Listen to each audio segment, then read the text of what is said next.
Chers compatriotes peuple de Moïse, bonsoir. Si je savais rapper, c'est qu'aujourd'hui j'allais faire cette vidéo sous forme de rap. Parce qu'aujourd'hui j'ai envie de rendre hommage à un rappeur camerounais.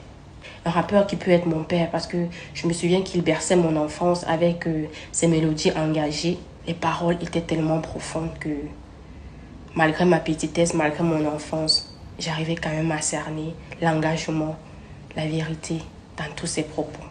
Comme si c'était hier, je me rappelle encore d'un de ces titres qui a fait mal. Prési, arrête ça. C'est quoi ton travail? Inch'Allah, je jure, un autre fera le travail.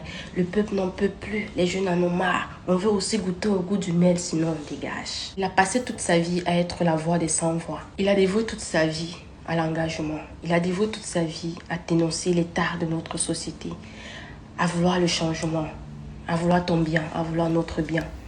Que tu l'aimes ou pas, fumeur de mbanga ou pas, gigolo ou pas, tu ne peux pas lui enlever ça.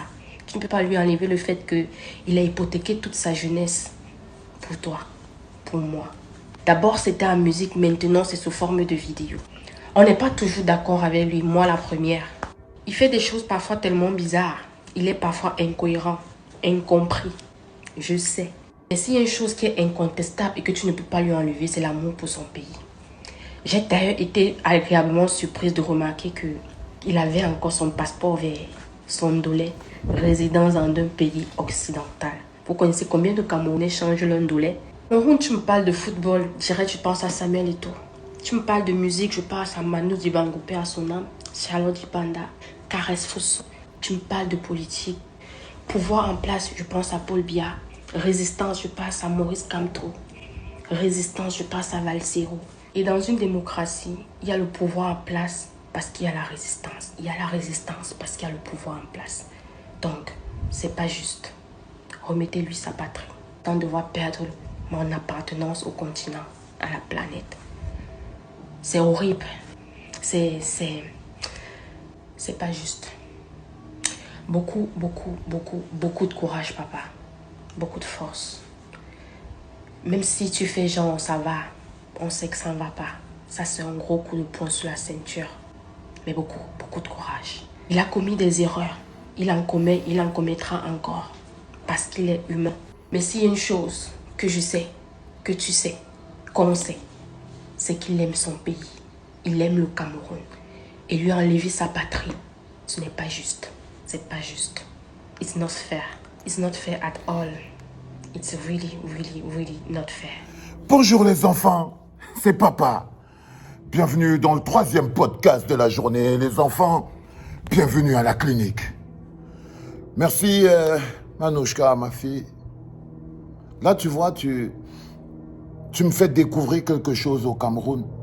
C'est que personne ni rien ne pourra enlever l'amour qu'on a les uns pour les autres. Même si les gens utilisent l'argent, ils utilisent le pouvoir pour nous séparer au fond de nous. Nous savons qu'au-delà de notre appartenance au continent, les galactiques que nous sommes, c'est l'amour profond que nous avons les uns pour les autres. Là, tu me donnes de la force et ça me touche. Et ça me touche parce que ce dont on parle aujourd'hui, il ne s'agit pas que de moi, chérie. Il ne s'agit pas que de moi. Je ne suis que le porte-voix. Si tu savais le nom, hier encore, Manouchka, laisse-moi te raconter une histoire. Et il y a une amie qui appelle un pote depuis le Cameroun. S'il te plaît, envoie-moi 50 000 là. Vraiment, j'ai des problèmes. L'enfant est malade, c'est compliqué. Le bonhomme, d'abord, il n'a pas les 50 000. Mais on finit par trouver un moyen, il a les 50 000. On appelle maintenant sa soeur là que bon, ma fille donne le numéro, on envoie. Elle dit qu'elle n'a pas la carte d'identité. Elle va nous envoyer le numéro de sa soeur qu'elle va aller récupérer. Parce qu'elle, ça va faire peut-être 2 ans qu'elle attend. Elle avait le récépissé n'est plus valable. Donc on essayait de lui envoyer de l'argent pour qu'elle aille soigner son enfant. Mais elle ne peut même pas aller récupérer cet argent soi-même, elle-même, pour aller soigner cet enfant. C'est contre ça. C'est contre toutes ces mamans, c'est pour toutes ces mamans qui se lèvent pour aller inscrire l'enfant à l'école. L'enfant est obligé d'attendre. On lui fait l'acte de naissance quand il a déjà 10 ans. Mais le problème de passeport, il est encore plus pratique. Il est encore plus pratique parce que c'est avec le passeport qu'on défend sa nationalité.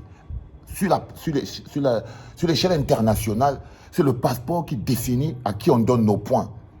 C'est-à-dire que si tu t'appelles Francis Ngannou, c'est le passeport que tu as dans ta poche qui définit à quel pays on donne les points de tes performances. Si tu t'appelles Samuel Eto'o, c'est le passeport que tu as dans ta poche et que tu utilises. Si tu t'appelles Tchungi, si tu t'appelles André, si tu t'appelles Fouda, c'est le passeport à l'échelle internationale. Tes performances sont mises à l'actif du passeport.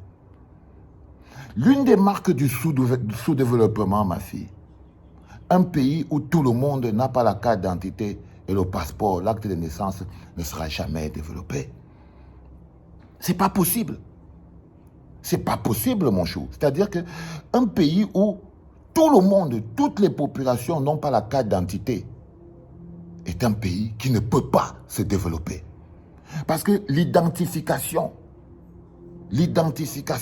est la base du développement. Parce que les êtres humains que nous sommes le premier matériel sur lequel le pays s'appuie pour se développer. Le pays compte sur ses enfants. C'est pour ça que les autres pays étrangers prennent même les enfants des autres pour se développer.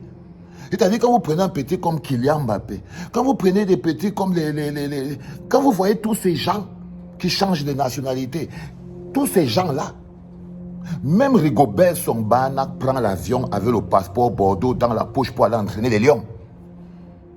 Tu entends ce que je te dis, Manouchka? C'est-à-dire que notre continent n'arrive pas à bénéficier de notre charisme. Notre continent n'arrive pas à bénéficier de notre charisme. Et ça, c'est à cause des décisions politiques. Parce que les décisions politiques qui consistent à empêcher le continent à bénéficier du charisme des habitants du continent est un processus politique de sous-développement. Parce que si jamais on ne peut pas bénéficier, si le continent ne peut pas bénéficier de nos capacités et de notre charisme, et que les autres vont l'utiliser. Les autres vont l'utiliser. Ils sont là tous, chacun, il prend l'avion pour aller jouer pour les Lions indomptables. Il pose le passeport Bordeaux sur la table. C'est-à-dire qu'on ne sait pas exactement, même le bonhomme qui est à la guérite de l'hôtel est un tout petit peu perturbé. Il ne sait pas si tu es Camerounais ou tu es un mercenaire qu'on a pris pour venir jouer pour l'équipe du Cameroun. C'est l'une des raisons pour lesquelles je vous parle de cette histoire de passeport, pour que vous compreniez qu'il ne s'agit pas de quelque chose qui me concerne moi. Ce n'est pas moi, Valsero. C'est l'effet que ça a sur notre pays. C'est l'effet que ça a sur notre pays. C'est l'effet que ça a sur la perception qu'on a de notre pays à l'international. Un pays qui est constitué de plus de 3 millions d'apatrides ne peut pas connaître le développement. Je suis désolé, chérie. Un pays qui a plus de 3 millions d'apatrides à l'intérieur du continent, ils ont 3 millions d'apatrides, pas de carte d'identité, pas de récépissé valable, pas d'acte de naissance. Ils ne peuvent ni aller à l'école. Les enfants vont à l'école à 10 ans. On lui fait l'acte de naissance qu'elle a dit à 10 ans. Donc il va aller jouer au foot, on dit que c'est un vieux. Quelqu'un va aller prendre l'argent pour aller soigner son enfant, il doit appeler quelqu'un à Bamunju pour que la personne là il cherche la personne de sa famille qui a la carte d'identité. Ça veut dire qu'on est maintenant dans chaque famille, il y a 2 cartes d'identité pour toute la famille. Ça veut dire que 3 cartes d'identité par famille, ça veut dire que vous êtes 8, mais vous avez 3 cartes d'identité. Quand on envoie l'argent, tu prends la carte d'identité de ta soeur, tu pars donner, tu prends l'argent. On ne partage pas la carte d'identité. On ne partage pas la carte d'identité. Et le passeport n'est pas seulement quelque chose qui te fait défendre ta nationalité. C'est quelque chose qui fait grandir un pays. Alors c'est ce qu'on doit mettre sur la table aujourd'hui, c'est que nous avons la malchance que des gens qui nous dirigent utilisent les moyens de l'État. C'est bien, c'est toujours important de toujours remettre ça dans son contexte.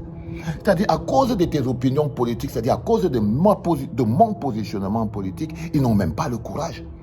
Ils n'arrivent pas à m'affronter. Ils n'arrivent pas à m'affronter sur le plan des idées. Ils n'arrivent pas à m'affronter sur le plan du développement. Ils n'arrivent pas à m'affronter sur le plan de l'amour pour le pays. Alors ils décident de m'expulser. Parce qu'ils ne peuvent même pas démontrer qu'ils aiment ce pays plus que moi. Parce que mon amour pour mon pays n'est pas un slogan politique. Mais les gens, il y a beaucoup de gens pour qui l'amour qu'ils ont pour le Cameroun est un slogan politique. Mais dès qu'il arrive au niveau de la frontière, il fouille le côté gauche et il sort le passeport Bordeaux. Pourtant, il est le coach de l'équipe nationale du Cameroun et il habite à Yaoundé. Ça dit que toi, tu es en Europe. Tu veux rentrer au Cameroun, on te bloque ton passeport. Mais un bonhomme est coach de l'équipe nationale du Cameroun. Il voyage en passeport Bordeaux étranger français, mais il habite à Yaoundé. Et après, on vient te faire un procès en patriotisme. Les enfants, ce problème que vous entendez est un problème qui est... Ça émascule notre pays. Refuser à des enfants d'un pays le passeport de ce pays, ça veut dire que vous videz ce pays de ses forces. Ce n'est même pas une bonne stratégie politique. Videz le pays de ses forces et vous prenez ces forces et vous les donnez aux autres, qui eux sont malins. Et ils savent que nous, on a les passeports là. Si tu es Ngannou, tu es fort, tu prends. Si tu es Kylian, tu prends. Si tu es Eto, tu prends. Si tu es ceci, tu prends. Si tu es cela, tu prends. Eto travaille chez vous, mais il paye les impôts en Espagne. Il paye en Italie, mais est-ce qu'il paye au Cameroun? Nein. Le développement est quelque chose de beaucoup plus grand et c'est une arme importante qu'il ne faut pas mettre entre les mains des incultes.